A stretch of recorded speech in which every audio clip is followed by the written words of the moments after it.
一堂博士，呼噜云，赵家琪，回家园，陆一帆，小鹿哥，李宗浩，Grace K， Jana， 丁。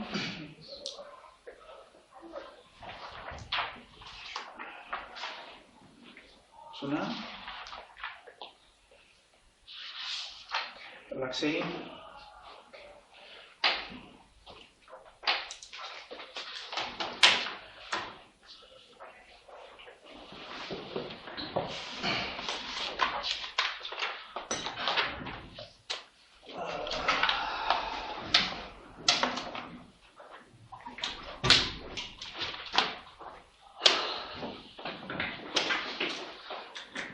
in 5 minutes I lost my note.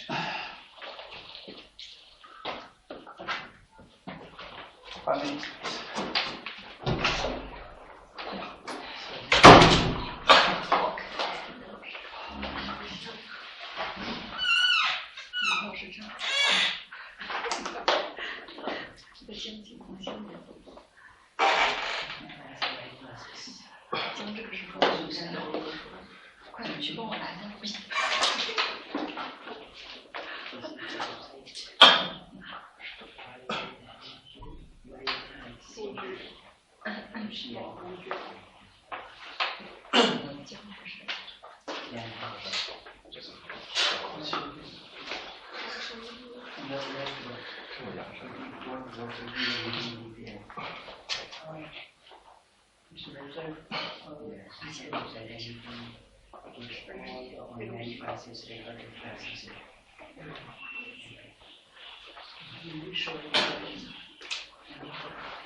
So Last week we tried to introduce the predictions on link budget. So the for the link loss calculations, firstly we can get the path loss by the received power and the transmitted power. Okay, so in the logarithm domain or scale, it can be expressed as 10 times log 10 the transmitted power divided by the received power. Okay, and all these terms are in the linear scale. Okay, linear scale. And so yes, the path losses. So for any propagation of electromagnetic waves, it's gonna have if it propagates, it would definitely suffer the free space path loss. Okay.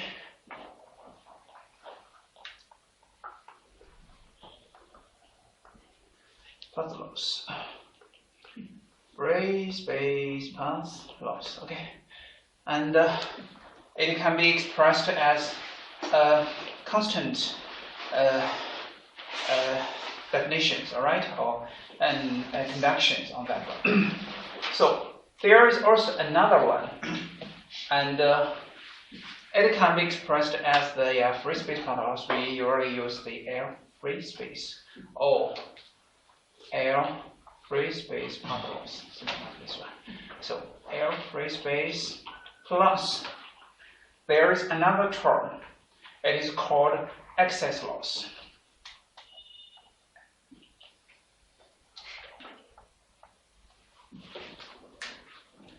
Okay, the excess loss. So usually if we try to do some calculations on the free space, the path losses to take the measurements on the path loss over a free space or over, for example, a distance. And even though there is no other or extra obstacles or reflections or no other effects, and there is only a line on the side path.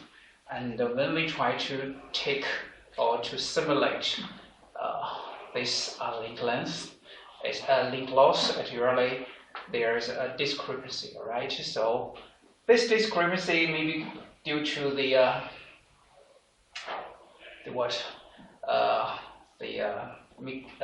mechanical or the design of your setup. There's maybe something like the offline, or also there may be something like some things from your transmitters or your detectors. There's some extra losses, for example, the heat noise introduced, and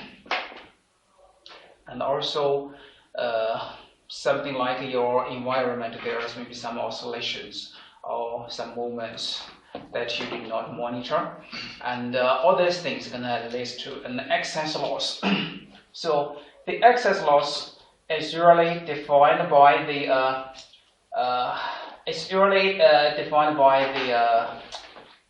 electric field. So, so for example, if we have the transmitted electric field E, actual, the received electric field is E, actual.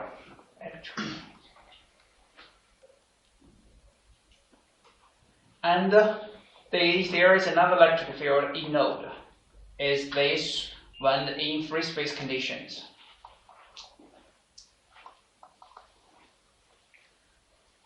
Theoretically. So this excess loss can be expressed as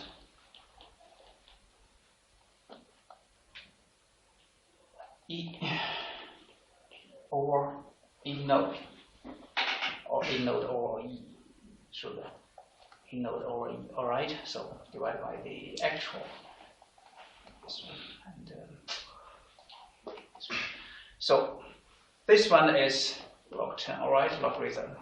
And because it's electric field, so we wanted to calculate the path loss. Here should be 20, all right. So the square of the electric field proportional to the power we detected. So this is the excess loss. And so now, previously we introduced is the just an introduction for the wireless propagation. And for this section, we're gonna continue to our, we separated our propagation to be the free space path loss and the shadowing and the multipath components. So now for this part, we're going to introduce more about the shadowing effects. So the shadowing effects.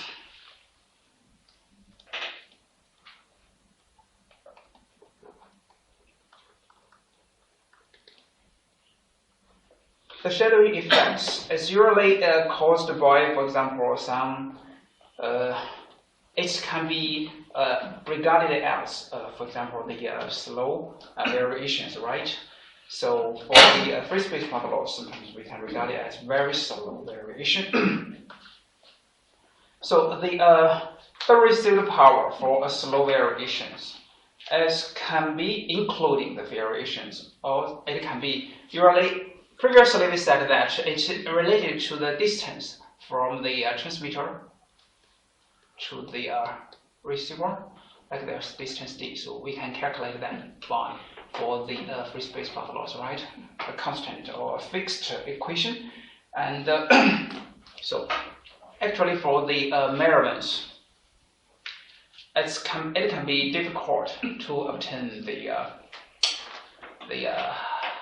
measurements over all this distance, right? Especially when the receiver is close to the transmitter, and we cannot get their distance is definitely zero, right? Because it becomes a near field region, and the theories for that one are going to be very, very different.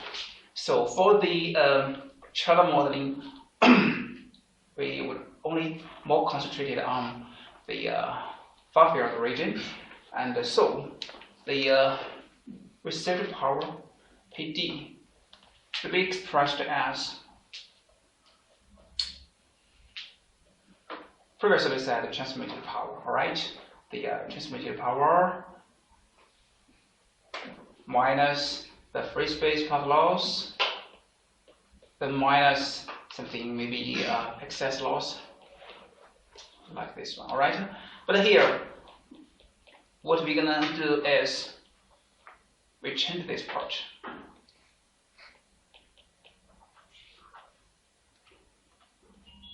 We change this part to the mirrored power in 1 kilometer, and then minus the following free space path loss and also other factors, and the free space path loss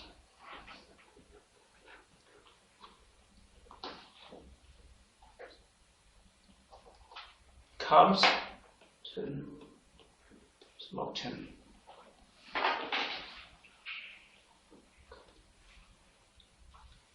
The kilometer, and it has a factor, right? Previously we said it becomes 2, and according to the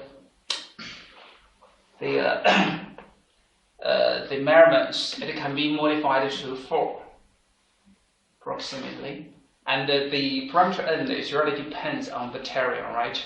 In urban, in suburban, or in the rural, it's going to be different.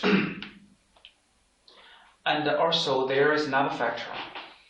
When we take measurements, it's really difficult for us to get a smooth evolution, alright? Even when, especially when your sampling rate is very high, you're gonna find many oscillations, actually very quick oscillations. This is really and can be expressed their mean values fixed, it will not affect the mean value of the whole received power, but it's gonna affect the detection. So we use a parameter x to represent that, with the mean value is 0, and also has a standard deviation sigma L. So the standard deviation of that one can be called a location variability.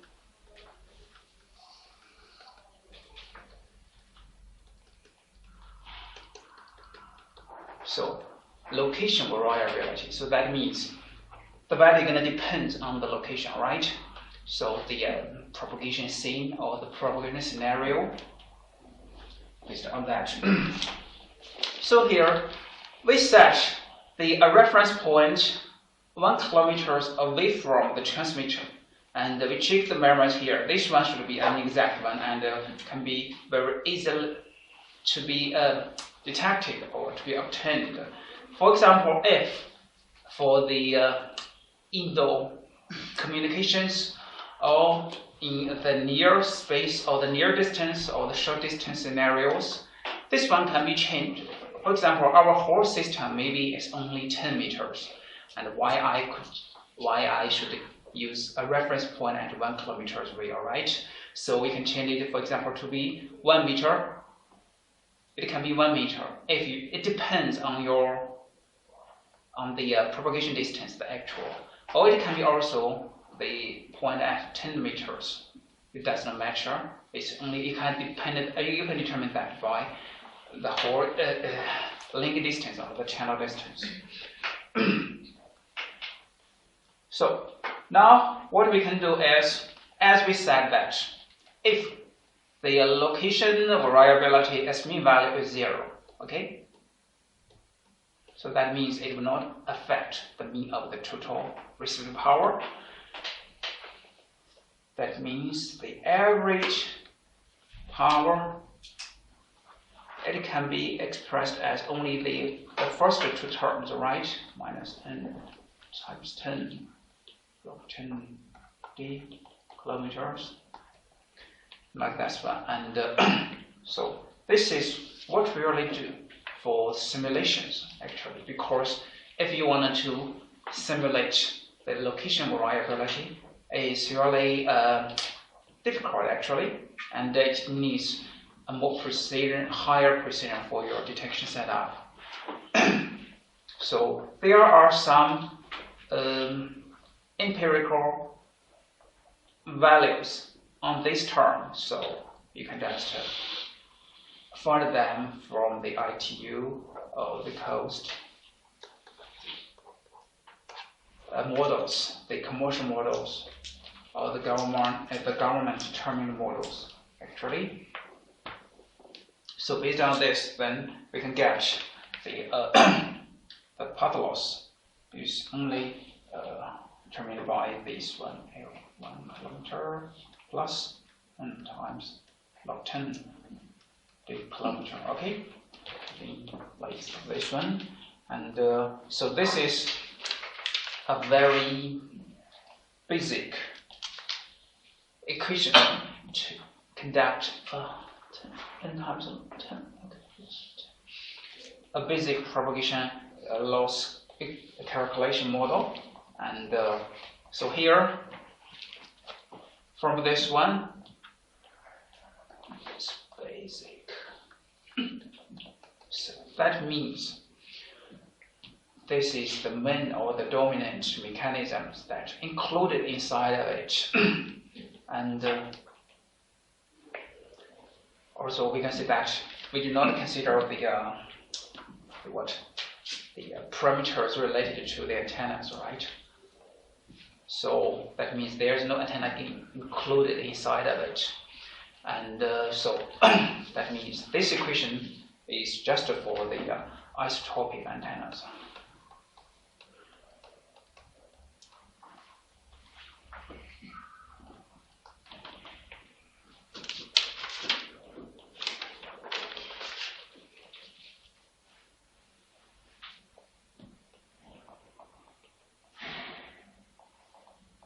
So here To now we need to, what we need to do is we want to characterize the power, the distribution of the powers, right?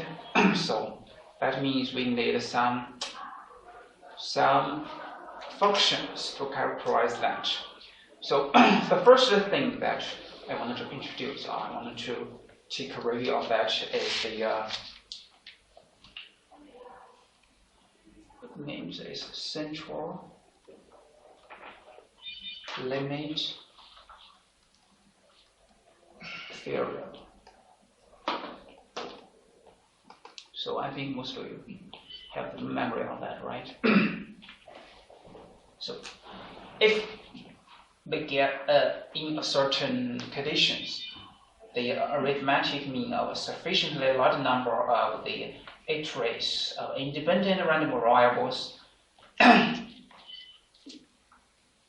and so if they are independent variables, so that means if they have the well-defined expected value or the well-defined variance, and so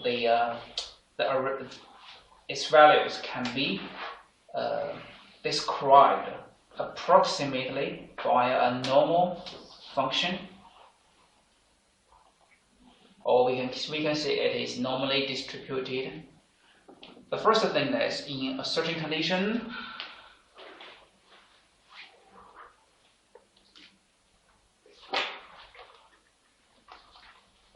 the second is the variables are independent. So, and they can be normally distributed. We can approximate it to be normally distributed.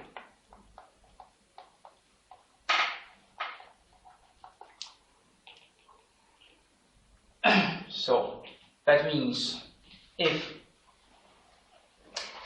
there is random variables, actually we can set using the we can regard it as normally distributed or normal distribution, and we can characterize it by a Gaussian distribution. So that's why previously we said for the surface roughness in nature, so for all the natural materials, we really kind of regard that to be a Gaussian distribution, right? The roughness distribution, and this is because of the central limit theorem.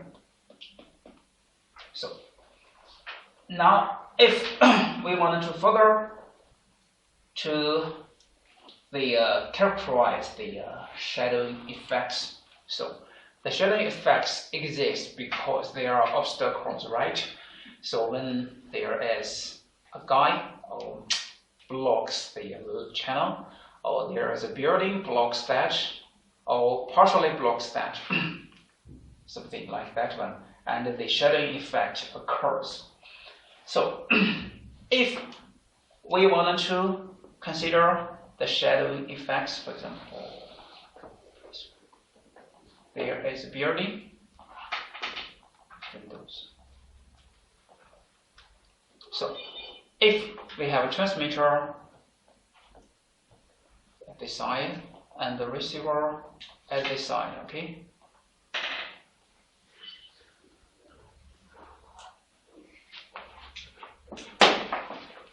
So there are going to be diffraction occurs, right?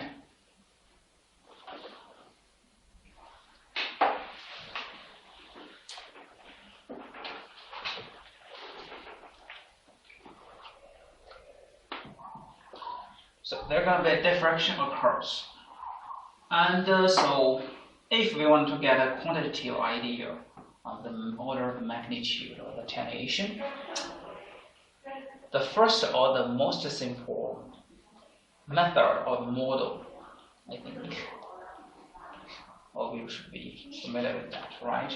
The Huygens Fresnel principle, or the Huygens Fresnel model.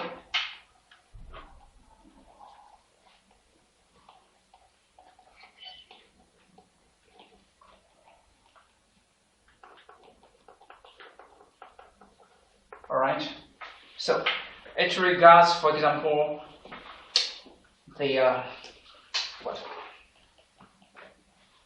each one of, for example, there is antenna.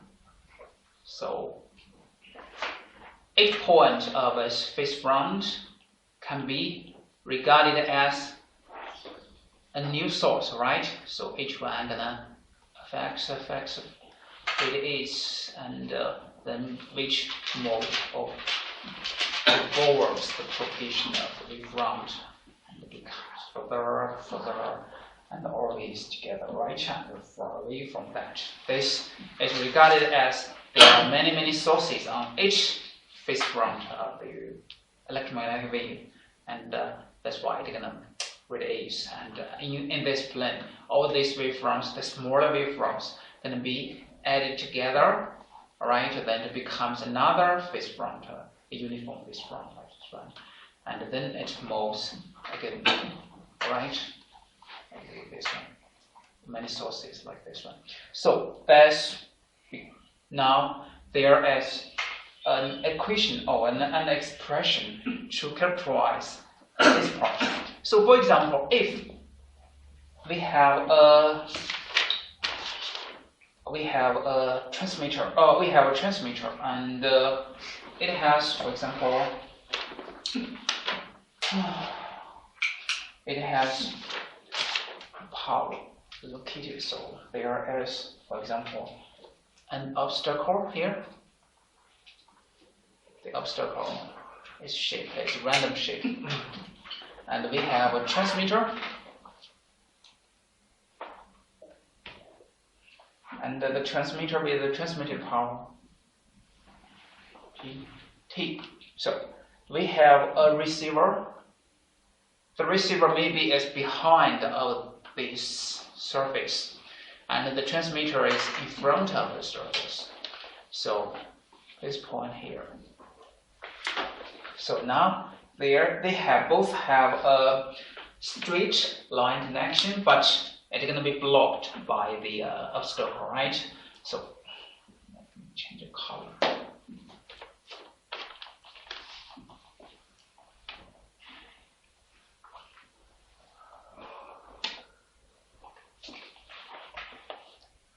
Now it comes to here. Okay, set it at here. So this is dashed lines actually, so blocked by the surface or the obstacle, and their cross-section point is, we call it a Q node, something like this one, and then we define the distance from the transmitter to the this point. We call it rho node, and from this point to the receiver, we call it rho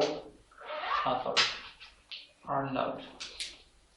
Okay, but actually the transmission cannot follow this line of sight. All right, the straight line.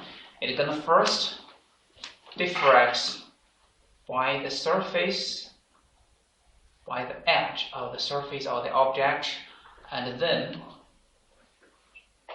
after the diffraction, it comes to the receiver, like this one. Okay, and so as axis is rho, this is a vector. This one is also a vector, and this is R, also a vector, like this one, and this unit vector looks like as a unit vector rho vector. Actually, for this point, the interaction point between the electromagnetic waves and the object, we call it Q prime. Okay, and so for this point, it has its own normal unit vector.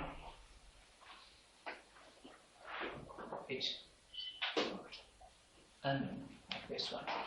So now we can define two angles. The first angle is the normal direction and the normal vector, the normal unit vector, and the direction for the rho is theta prime, and the normal vector, unit vector, and the angle between the transmitted part is theta prime. To the received line, to the receiver, we call it theta. This one. So, and as small areas, unit area at this point, we call it df prime. Okay. So now the expressions for the electric field at the receiver side, due to the Huygens-Freener's principle, can be expressed as P equals J lambda. Here is the total surface of the object at node. Okay. So,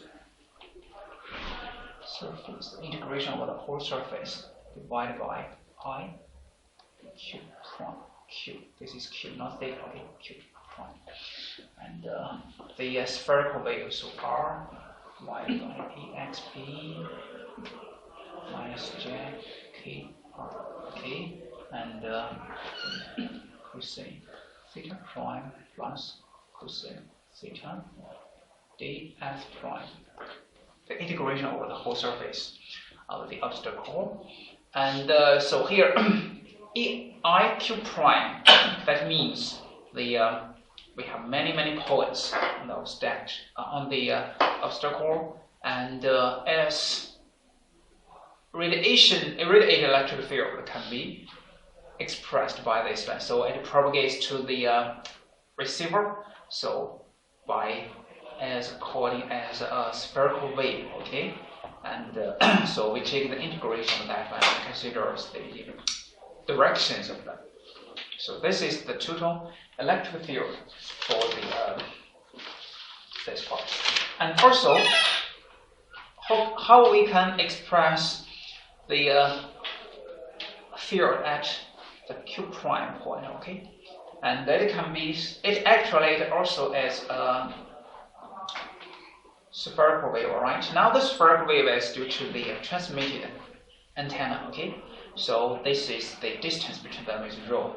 So this is E minus J K rho, okay? And here is another factor. We take all the transmitted power, the antenna gains together, and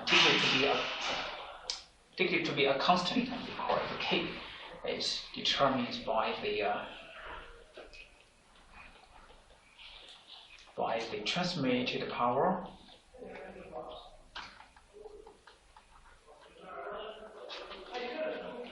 and antenna gain.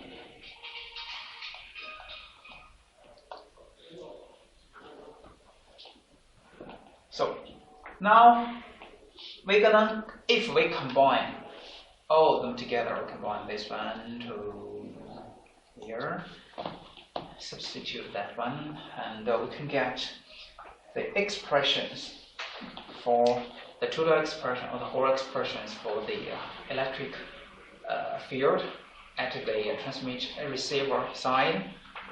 Okay, and so we can combine this term together with this term, alright? So that means this equation can be changed to be rho r plus rho, okay? And there is K, a constant. So this is the expressions. And now, if we want to take a simplification on that further, the first thing is if the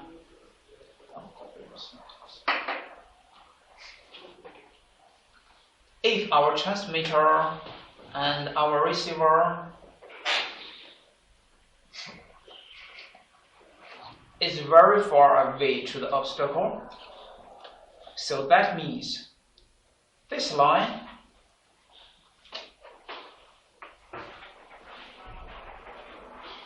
can be regarded as parallel to this line and this line, all right? Am I correct? If they are very far away, right? So they can be parallel to each other. So now we can, that means cosine theta prime and cosine theta can be extracted from this equation, and we call it, it can be expressed as I theta prime equals, so the cosine theta prime plus cosine theta,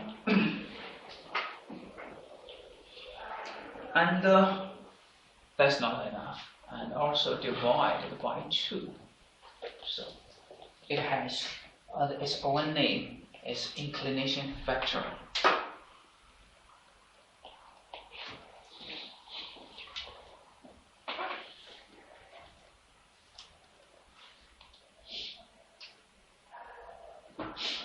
Inclination factor. So this factor is really used to quantify the directivity of the aperture contributions. Previously, when we try to characterize the radiation pattern of antenna, we also defined a pattern director for that, right? We call it capital F theta. Do you remember? And also here, because this we just consider the contributions from the obstacle or the aperture, we can call it also. So it is just to quantify the aperture contribution or the obstacle contribution. So it just quantifies the contributions from this point. Many points, all the points on the surface, like this one. So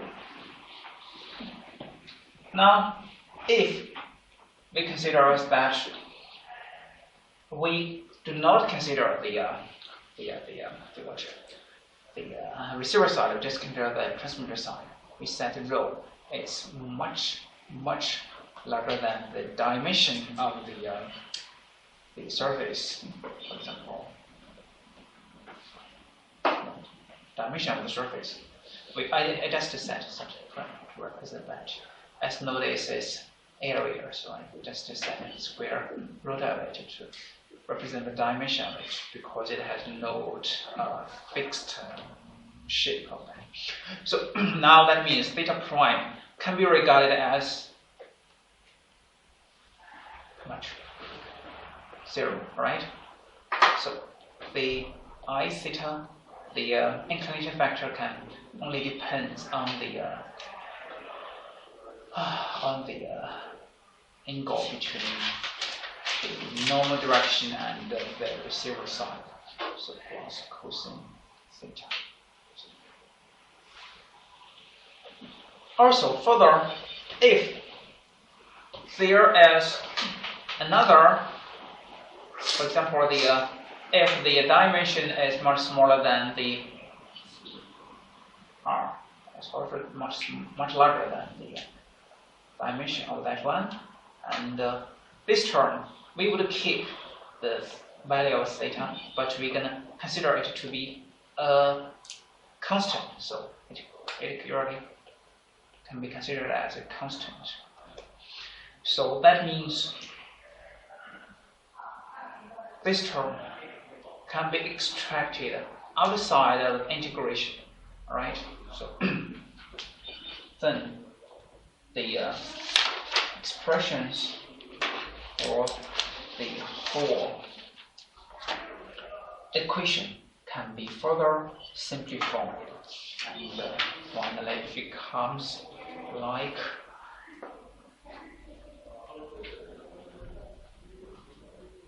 can be defined as J times lambda E, and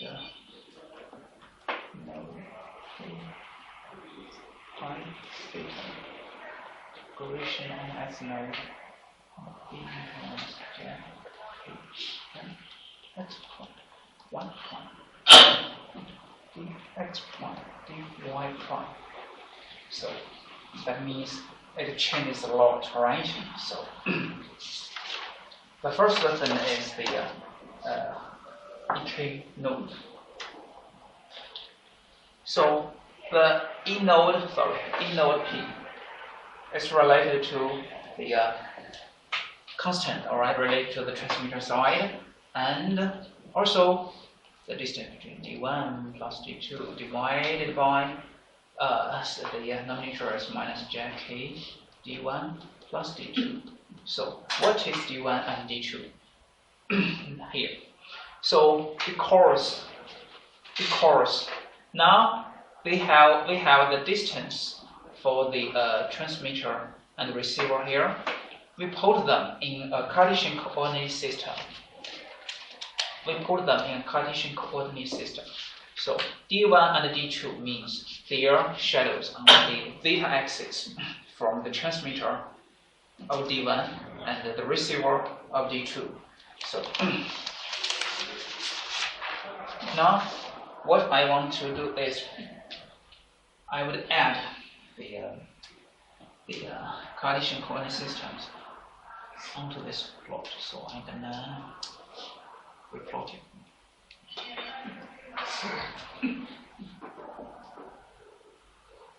This one. Okay, and we have x-axis along this direction, the y-axis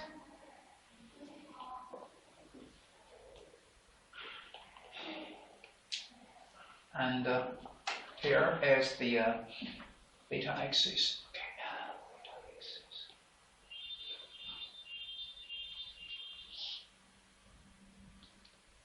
So this part is blocked by the surface, right? Should be the origin. Oh, what was out? This is beta axis. So when we have the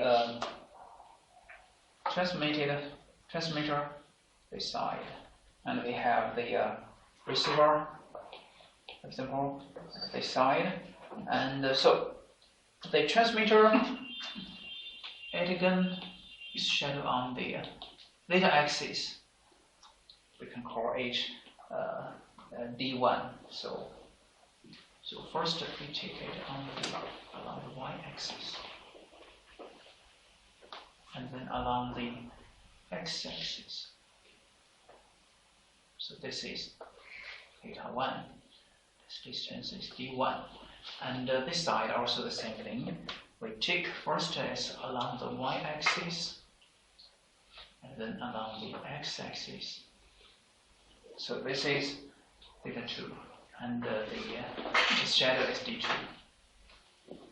Right. So, and our unit area is df primes here, and it's related to this side to it. This side, this one also. So this is the unit area.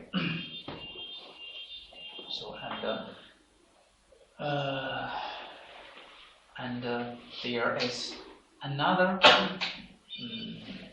point connects the transmitter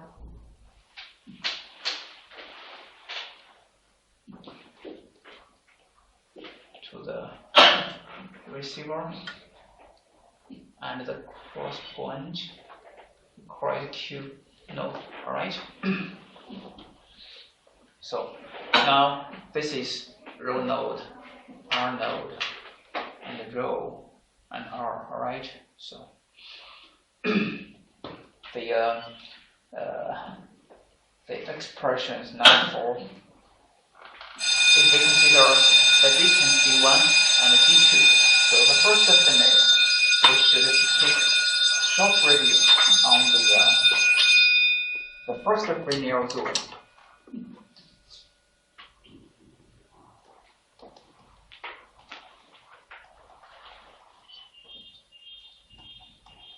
Okay, we're gonna check that after a short break.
So for an example, we have a transmitter. Just a review on the first binary zone. a receiver. All right. So different zones can be emulated by the spherical. All right. So the first mechanism times there is the second order and the third order. All right. So the most important thing for the propagation of the electromagnetic waves, we can consider the first order. So if our obstacle, this is, for example, this is a mountain. So the mountain can usually be regarded as a perfect, totally absorbing screen, all right? So it can be, for example, set a line like it, and or a screen like it. And then the screen can definitely to absorb all the electromagnetic waves that it faced. So now the line of sight, straight line, and then, all right? So the radius of the first Fresnel zone we call it R, for example. And the distance from the transmitter to it is D1, the receiver, the distance from the receiver to it is D2, okay? So the total distance of the transmitter and receiver is capital D equals D1 plus D2, all right? So now, if we said, okay, the peak of the mountain just touches the edge of the first Fresnel zone, and we call it P, for example. So this is maybe A, this is maybe B, right? So we get the Fresnel zone, the definition of it is AP plus PB divided the line of sight distance equals, any guy can remember that? Equals how much? Half of lambda, right? Times n. So for the first order of the Fresnel zone, n should equals 1. N equals 1. So that means AP plus PB minus D1 plus D2 equals half of lambda. So AP equals square root D1 square plus R square plus square root of D2 square plus R square minus D1 plus D2 equals lambda over 2. Okay, and expansion we extract D1 side of it, so that means it becomes 1 plus R square over D1 square minus 1 plus D2 square root 1 plus R square divided by D2 square minus 1 equals lambda over 2.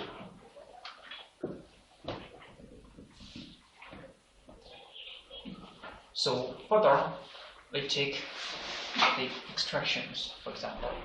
1 plus x, because D1 is really much larger than dr.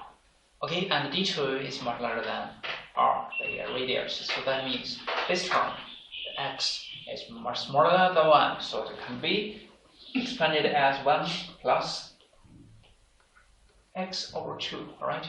And also there are many high order terms that we neglect them. So then this term becomes, so this equation now becomes r squared over 2 here as 1 over d1 plus 1 over d2 equals half of lambda. So that means now the r equals square root lambda d1 times d2 divided by d1 plus d2. So this is the radius, the first Fresnel zone, as determined by the distance from the obstacle to the transmitter and to the receiver, and also the wavelengths. So this is the first Fresnel zone. So now when we come back to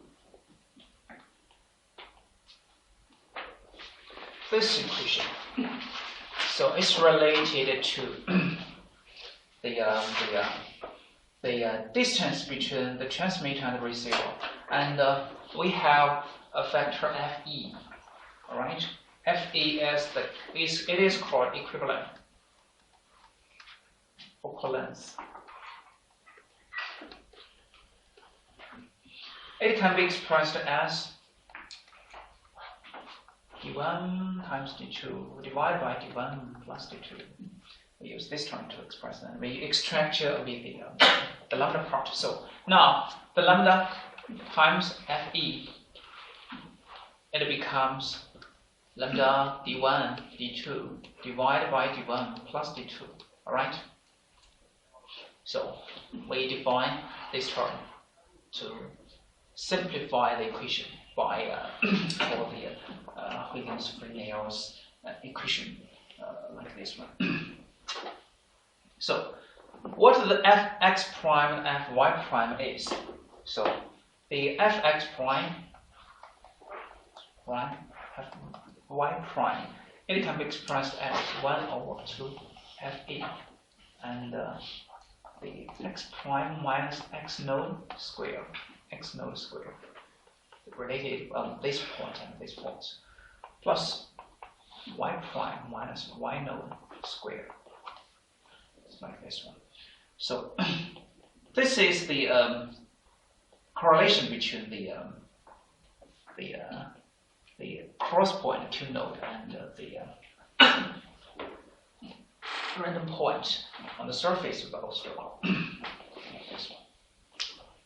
So now, if we want to solve this equation,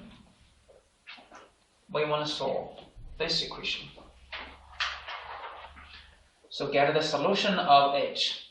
So because, as we can see, it is very complicated, all right? Especially for this point, this equation, we take an integration of H. It's going to be a little bit difficult. So what we can do is we take a transfer from the x prime and y prime on the surface to be a new variables u and v. So, and we try to simplify the expression for this one. So this term we use a number to simplify it, and so it can be expressed as, first thing is x prime minus x node, all right, to simplify it, and also because there is vector Fe. So we define another parameter R1 to represent that, and also because there is vector 2, so square root 2, and the R1 is defined as square root lambda times Fe. It's related to this one, okay, and this term. So and the U and this and the V is the same thing, square root 2 R1 and y prime minus y node. So now the expressions can be simplified, and becomes like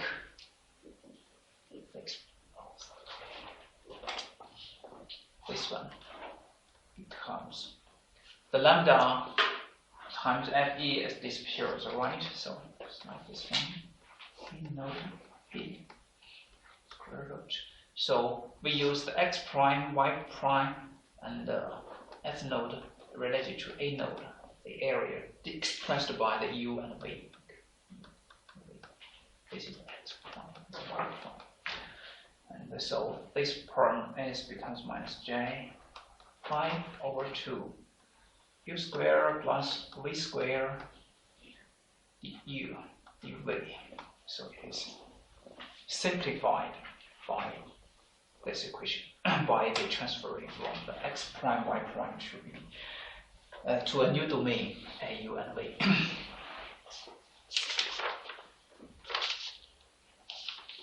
So the second thing is what we want to do is we want to simplify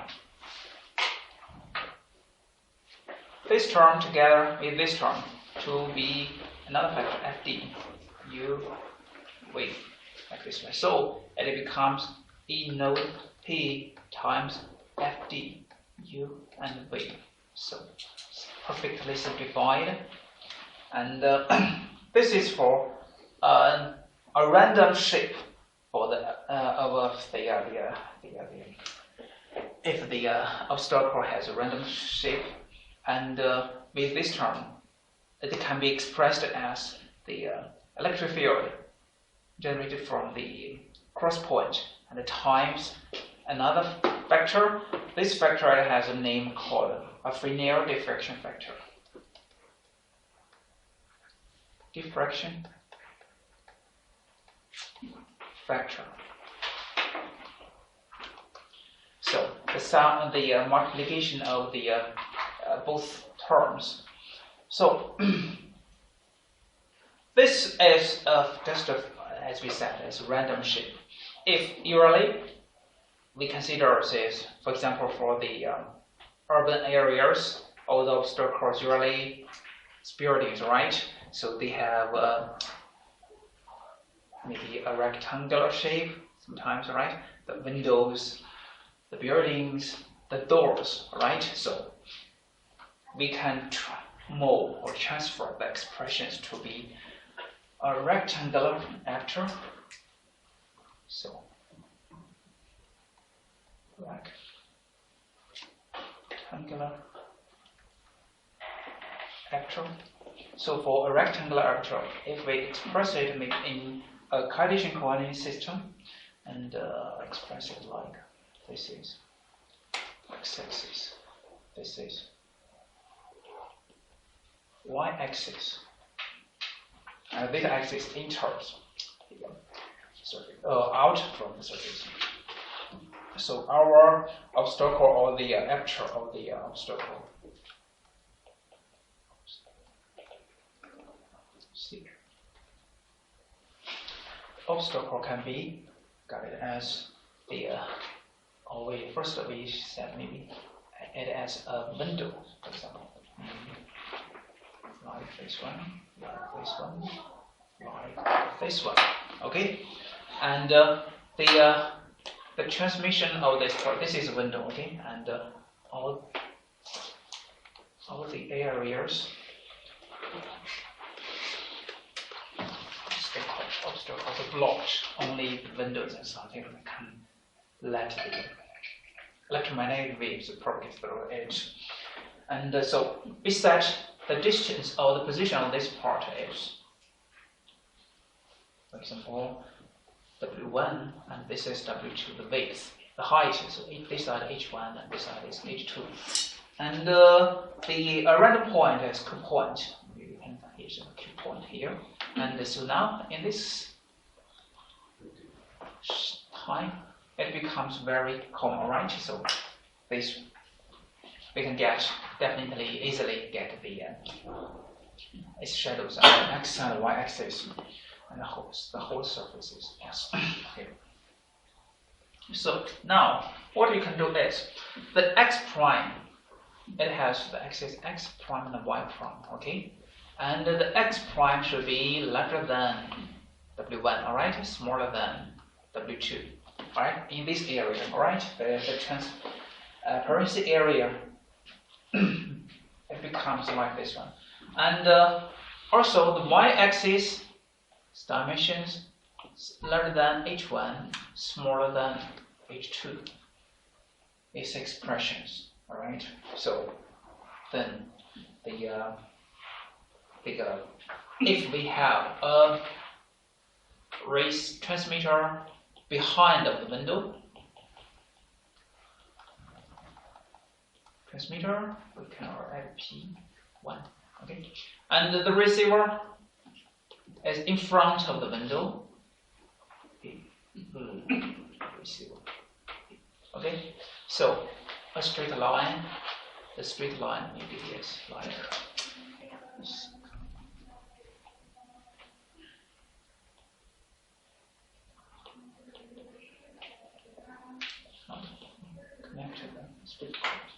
Connect them together. So if I wanted to connect them,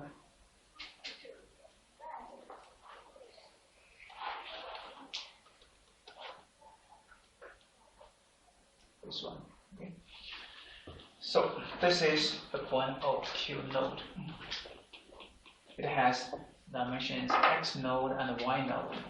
So when we wanted to transfer the X prime, Y prime to U and V. So we have, because we have 4 dimensions, right?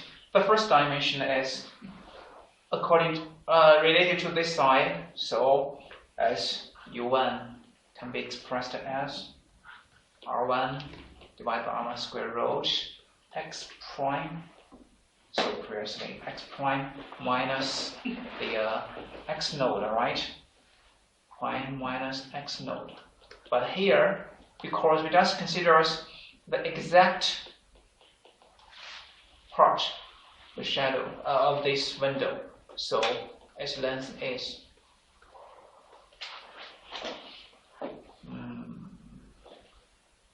W1. The same thing is for W2, U2, we call it as square root R1 W2 minus X node. And on the y-axis, V1, V2, the same expressions, right? Square root R1. This is H1 minus Y node. And the side is square root R1. H2 minus Y node. So this is the expressions to transfer them. And so, because for a rectangular shape, the S, U, and V should be separated. They are independent to each other. So that means our previous expressions for this term, it can be expressed as separate them. To the surface integration becomes 2 line integrations or linear integrations, FD, V, like this one. So the FD, U, V can be expressed as FDU times FDV, this one.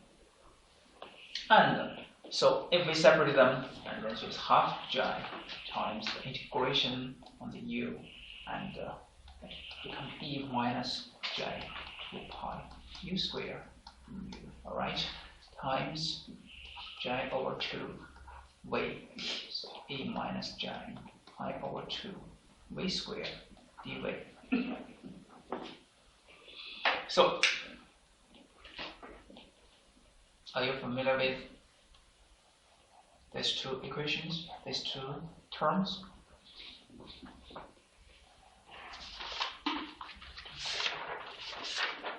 Are you familiar with that?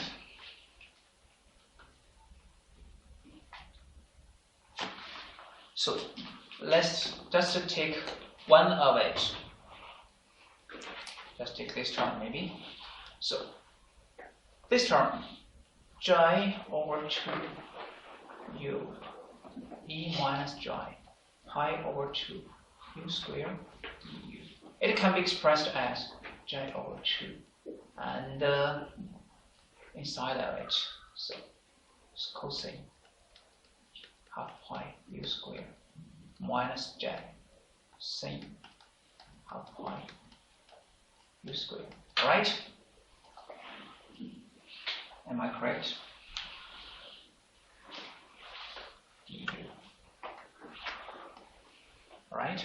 So now this term and this term, they have their own form or a name. It is called, this function name is called Fresnel's cosine and sin functions. So this is Fresnel's cosine function. So this is Fresnel's sin function. Why?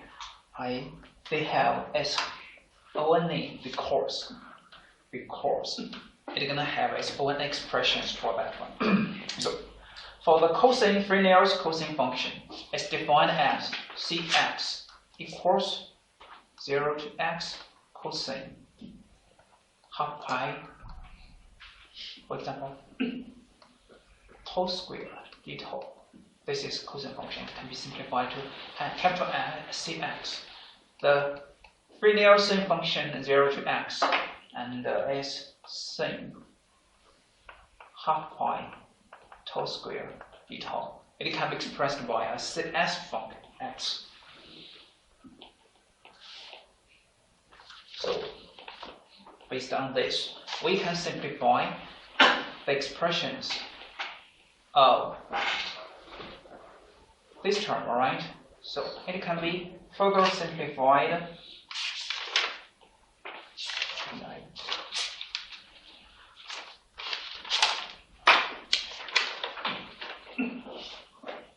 to do the simplification on it.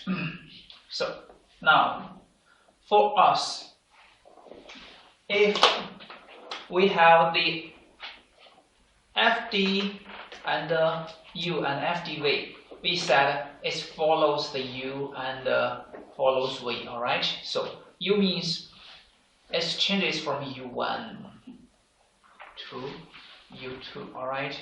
This side is from V1 to V2 related in the UV domain instead of the X prime and Y prime domain. So its integration changes from, it becomes from U1 to U2, and this side from V1 to V2. So there is a little bit different because the Fresnel's cosine function is from 0 to x, right? So all these terms should be changed to be 0 to U1 minus 0 to U2 minus 0 to U1, alright?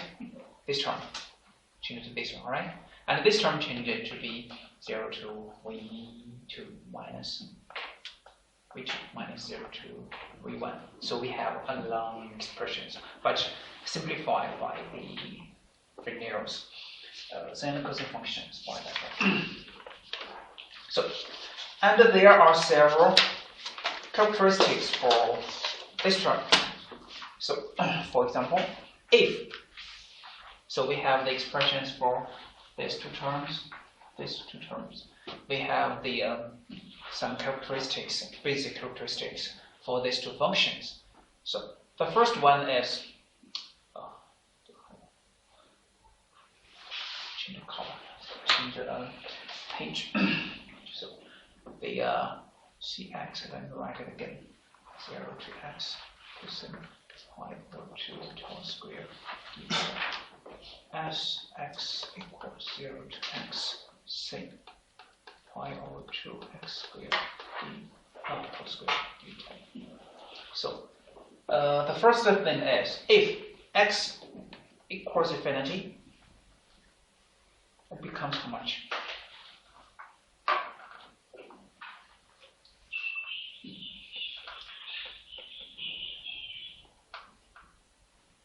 Function and x towards infinity, half of the plane, right? And it equals the same thing to the Fresnel's sine function. And if it tends to minus infinity, it becomes half, and minus half equals as minus infinity, this one. And also if it equals 0, it always equals 0, alright? So this is the basic expressions for this one. And also there is some symmetries above them, say minus x and minus say x, and s minus x equals, oh sorry, this is minus x, and also the just say x equals say j x becomes and j s x equals minus s j x. So the basic expressions for this one. So this is convenient for us to do the calculations, because in our actual environments, the obstacles usually it has only one side has finite value. The other side can be infinite. All right. For example,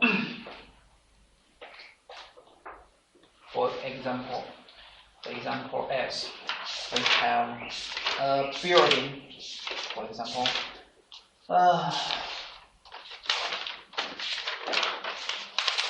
so we have a building here. Okay, our transmitter is in front of it. Okay, this is P1, the transmitter. And our receiver is behind of it. So this is P, the receiver, this one.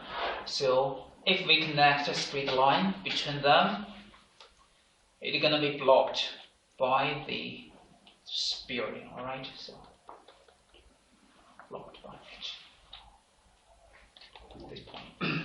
So now if we consider it as a window, for example, so or the windows example, the first thing is this side is U1, alright? This side is U2.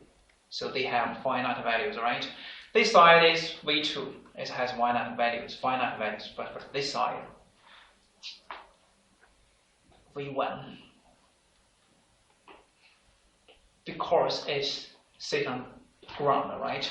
And it's gonna block the signals always. There's no signals can pass through the building from this side. So we can consider it intends to infinity like this one.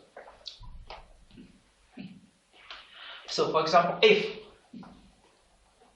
we have a slice, maybe there is a wall, and this side is a door, okay?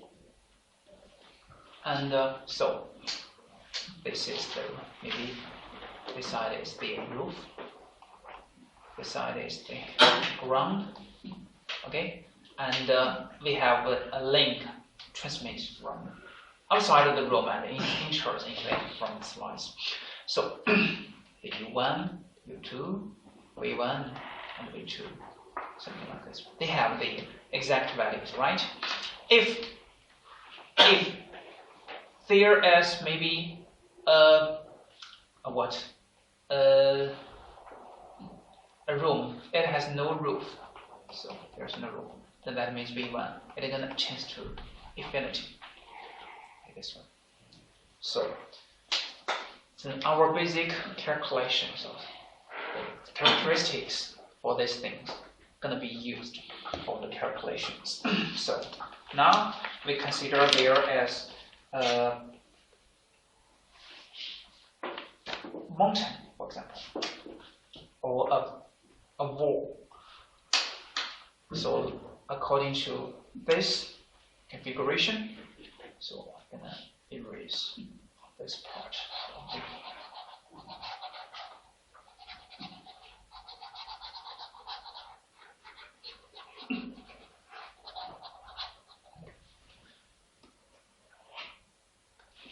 So now we have the. We also think the wall is very, very long. So it's long wall, and all of these things, the electromagnetic wave only propagate by your direction from the top of the wall to the receiver. Okay, so that means U1 gonna be minus infinity, U2 gonna be infinity, positive infinity. All right, and the V1 it has, or it's gonna be infinity also, and V2 it has a finite value. Okay, so this is V2. Now the expressions for the x prime and the y prime So its range is from minus infinity to u side is minus infinity to infinity, and the v side is from minus infinity to v2, a fixed function. So the fd u v, it can be expressed as two terms.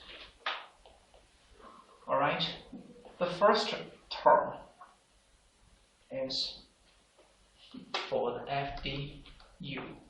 Second term is fdy. Okay, and then it can be, so we use the Fresnel's sine and cosine function to express it. It becomes 2/2 j and 1 minus j times c infinity minus j s infinity, and so this is the first term. And the second term for the v side is c v1 is infinity and minus j. Sorry, I lost several terms. Several term is 40. Okay, it can be different. So infinity and s v1. Sorry, this is not v1. v2. So we just consider why here we consider only the two terms, because we do not consider the this part. Why we do not consider this part? That's because in our definitions for the integrations, it's only the 0 to the v1, v2 is can be kept, right? And all the other things is becomes 0 to infinity, and so these things. And for these two terms, because there is minus value, so they're gonna be erased, right, for the u side and for the v side. So it becomes expression like this one. And so if we take the integral, the calculations on that, we have two kinds of considers.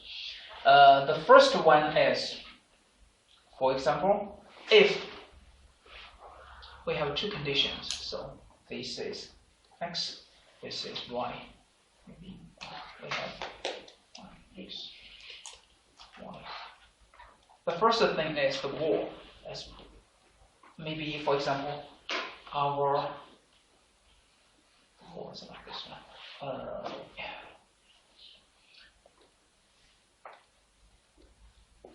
If, for example, our transmitter and the receiver is higher than the wall, for example, both transmitter and the receiver is higher than the wall, or sometimes they are lower than the wall. Okay, this is transmitter, this is receiver, the same thing. So we consider, for example, here this side is v2, okay, and this side is also v2. So this v2 should be smaller than 0, right? And this v2 should be larger than 0, right? So smaller than 0 means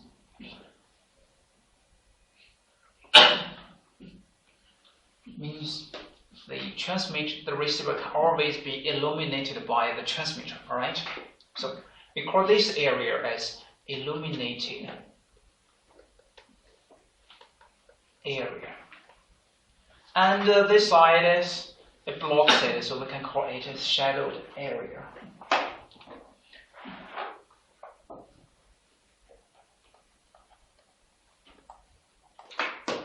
So if when we take the a plot on both sides, for example, this is the x-axis, this is the v. The v changes from 0, okay, from minus to positive, okay.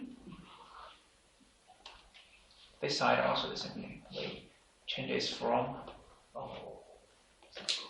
minus to positive. This is 0. So from maybe a minus A to positive A, from minus A to positive A. This is three changes, okay? And this side is the detected power or the detected signal or the received signal. The received signal. So for this side, when V2 is smaller than, when V2 changes, or when V changes from the negative side and increase it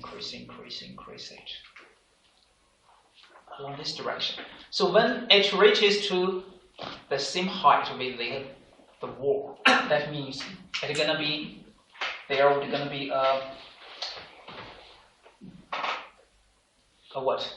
There would be gonna be a perfect alliance on the channel, right? So firstly it's gonna be blocked, and when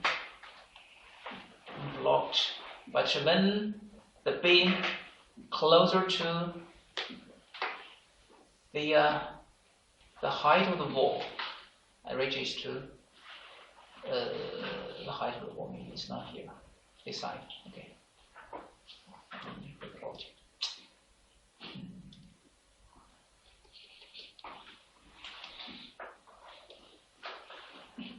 Changes to the height of the wall, so from B to here to V2 here, and then it's gonna oscillate and a constant, something like this when the beam's height of the beam moves up along this line. So they're gonna change it from, it's surely maybe accepted to the conditions that it is perfectly blocked. Otherwise, it's gonna be there as some power can be detected, but when it moves up, then it oscillates like this one. So this is for this condition, and for this condition, because now it moves like this, because the V2 is positive. So this is V2, so it moves on this side. Then it's going to be oscillations, and finally it becomes a constant, a straight line, like this one. So many times, if you see there are some diffractions, then you're going to, after the calculations or by the measurements, you're going to find some oscillations. And near the, when the signal is closing to the position of the wall or the edge of this obstacle, you're going to find some oscillations due to the diffraction of that. So this is for just one building. So for example, if we have several buildings, for example, one, we have three, for example, 2, 3. So and we have the, for example, the transmitter moves parallel. For example, a car moves on the road. Okay, here is a car. Moves on the road, and we have maybe a base station behind of the buildings here. So if it propagates, it's going to be blocked by the buildings, right? So when we want to calculate when the car moves from this side to this side, it's going to sometimes going to be blocked by the building, sometimes it's going to get the line of sight, all right? Or sometimes it's going to get the diffractive power.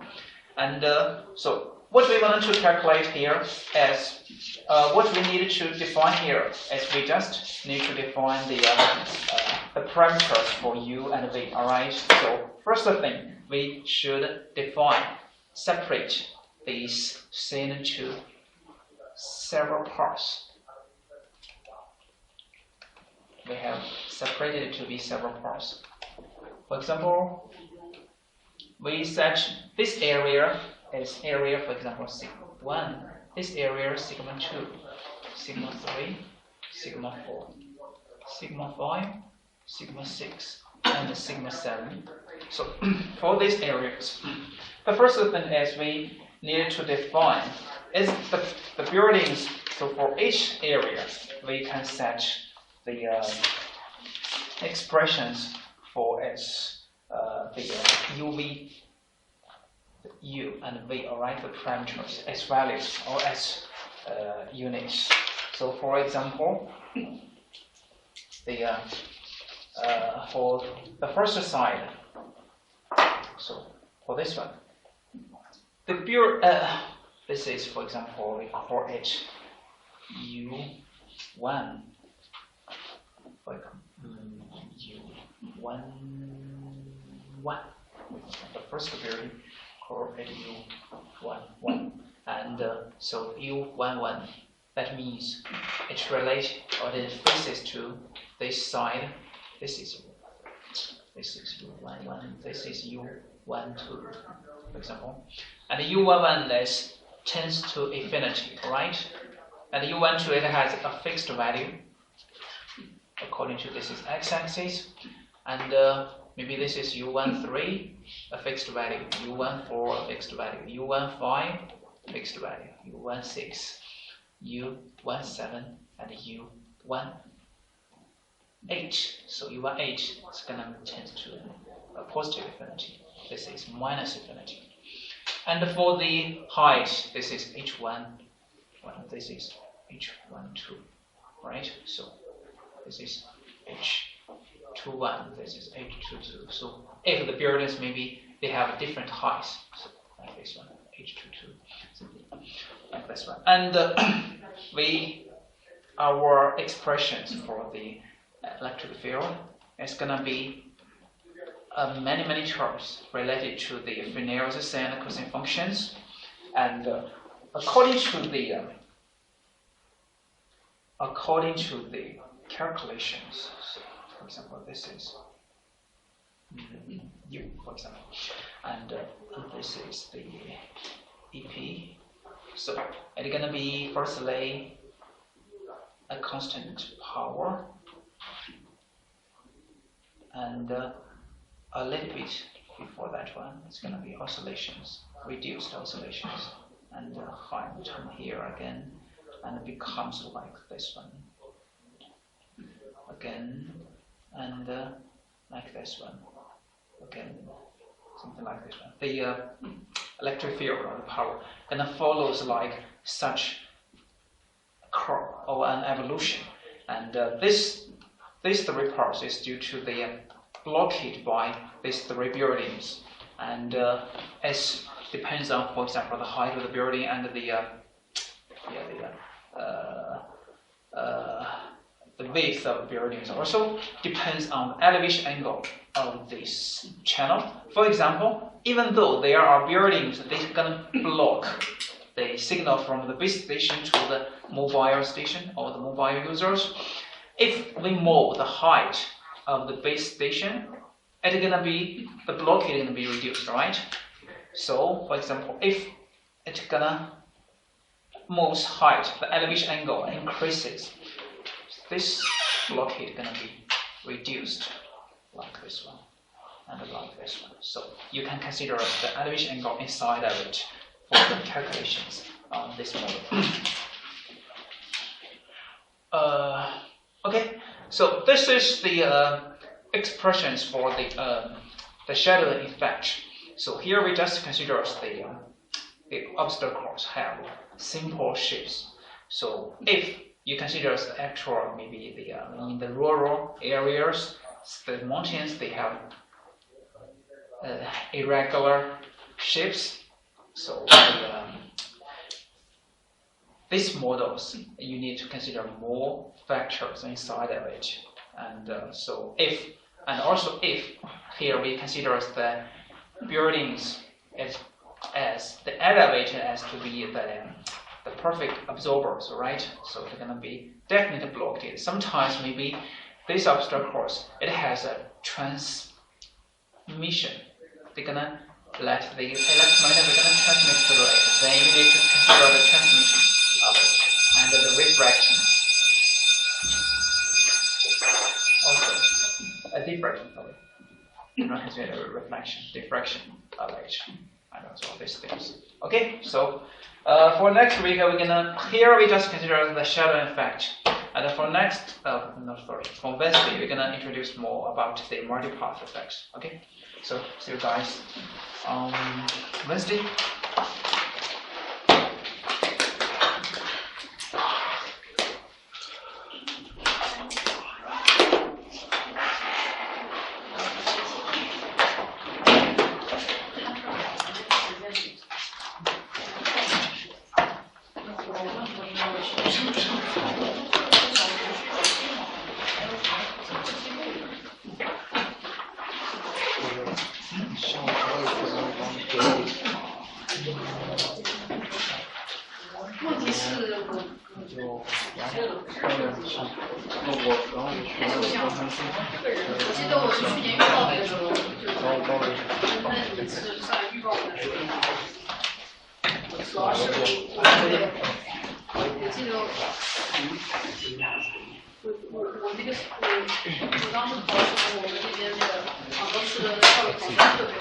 When we need to take some frequencies, we have to make some assumptions, or we simply use only that time. And we do not have any other frequencies or any other times. You just need to consider if you set the effect when you need to consider wavelength of that or the frequency. For example, especially the shifting distance. You need to consider that. Sometimes you can maybe you set your window for the filtering as maybe 5 times the wavelength, 10 times the wavelength, and then you can separate them, right? Because the fast or the slowest depends on the x-axis. The sampling distance is related to the wavelength, actually, right? Thank you.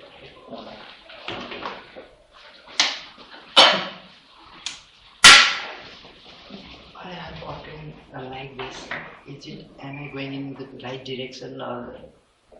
Excuse me. This is the receive signal. Oh, the receive signal. Oh, you separate that. Yeah, I have separated this. Okay. Am I in right direction or just I want to know it?